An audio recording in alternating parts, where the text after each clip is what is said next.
Hi, ನನ್ನ ಹೆಸರು ರತ್ನ, ವಯಸ್ಸು 22. ನನ್ನ ಅಪ್ಪ ಅಮ್ಮನಿಗೆ ನಾನೇ ಮೊದಲನೇ ಮುದ್ದಿನ ಮಗಳು.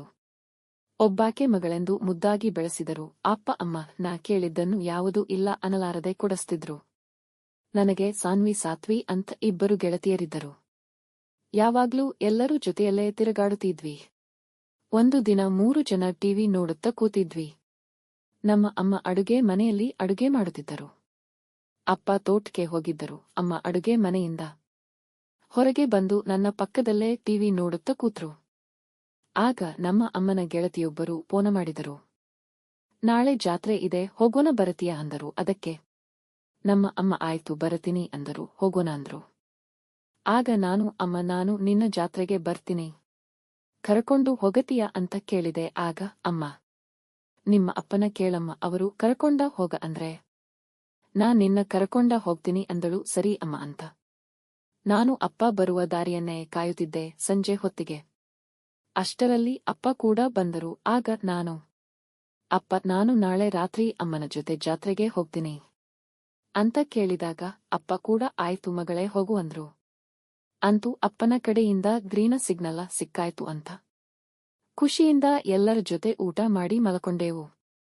ಬೆಳಗ್ಗೆ ಎದ್ದು ಸ್ನಾನ ಮಾಡಿ ರಂಗೋಲಿ ಹಾಕಿ ತುಳಸಿ ಕಟ್ಟಿಗೆ ನೀರು ಹಾಕಿ ಮನೆ ಕೆಲಸ ಎಲ್ಲ ಮುಗಿಸಿ ಅಮ್ಮನ ಜೊತೆ ಜಾತ್ರೆಗೆ ಹೋಗೋಕೆ ಬಣ್ಣ ಬಣ್ಣದ ಡ್ರೆಸ್ ಹಾಕಿ ರೆಡಿಯಾದೆ. ಮಧ್ಯಾಹ್ನ 12 ಗಂಟೆಗೆ ಮನೆಯಿಂದ ಜಾತ್ರೆಗೆ ಹೋದೆವು. ಜಾತ್ರೆಯಲ್ಲಿ ತೇರಿಗೆ ಕಾರಿಕ ಹಾರಿಸಿ ಜಾತ್ರೆ ಮಾಡುವಷ್ಟರಲ್ಲಿ ರಾತ್ರಿ ಆಯಿತು. ಜಾತ್ರೆಯಲ್ಲಿ ತುಂಬಾ ಗದ್ದಲ ಇತ್ತು. ಸಣ್ಣಗೆ ಜಿಟಿ ಜಿಟಿ ಮಳೆ ಕೂಡ ಬರತೊಡಗಿತ್ತು. ತಂಪಾದ ಗಾಳಿ ಇತ್ತು. ಅಲ್ಲೇ ಪಕ್ಕದಲ್ಲಿ ಒಂದ ಭವನ ಇತ್ತು. ಎಲ್ಲರೂ ಅಲ್ಲಿಗೆ ಹೋದ್ವಿ. ಎಷ್ಟೇ ಹೊತ್ತು ಕಾಯ್ದರೂ ಮಳೆ ಅಂತೂ ನಿಲ್ಲಲೇ ಇಲ್ಲ. ಹಾಗಾಗಿ ಅದೇ ಭವನದಲ್ಲಿ ಮಲಕೊಳ್ಳುವ ಪರಿಸ್ಥಿತಿ ಬಂದಿತ್ತು. ಆ ಭವನದಲ್ಲಿ ತುಂಬಾ ಗಂಡ ಹುಡುಗರು ಕೂಡ ಇದ್ದರು. ಕತ್ತಲಲ್ಲಿ ಸಿಕ್ಕಿದ್ದೇ ಜಾಗ ಅನ್ಕೊಂಡು ಎಲ್ಲರೂ ಅಲ್ಲೇ ಮಲಗಿದ್ವಿ. ಕಗ್ಗತ್ತಲಲ್ಲಿ ಯಾರ ಪಕ್ಕದಲ್ಲಿ ಯಾರ ಮಲಕೊಂಡಾರ ಅನ್ನೋದೇ ಗೊತ್ತಾಗತಿರಲಿಲ್ಲ. ಇಡೀ ರಾತ್ರಿಯೆಲ್ಲ ಅಲ್ಲೇ ಮಲಕೊಂಡಾಗ ನನ್ನ ಮಗ್ಗಲದಲ್ಲಿ ಒಬ್ಬ ಹುಡುಗ ಮಲಗಿದ್ದ ಅನಿಸುತ್ತೆ.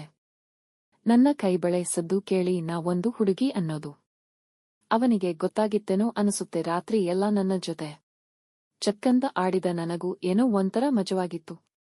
ಅದಕ್ಕೆ ನಾನು ಸುಮ್ಮನೆ ಮಲಕೊಂಡಿದ್ದೆ, ಯಾರಿಗೂ ಹೇಳಲಿಲ್ಲ.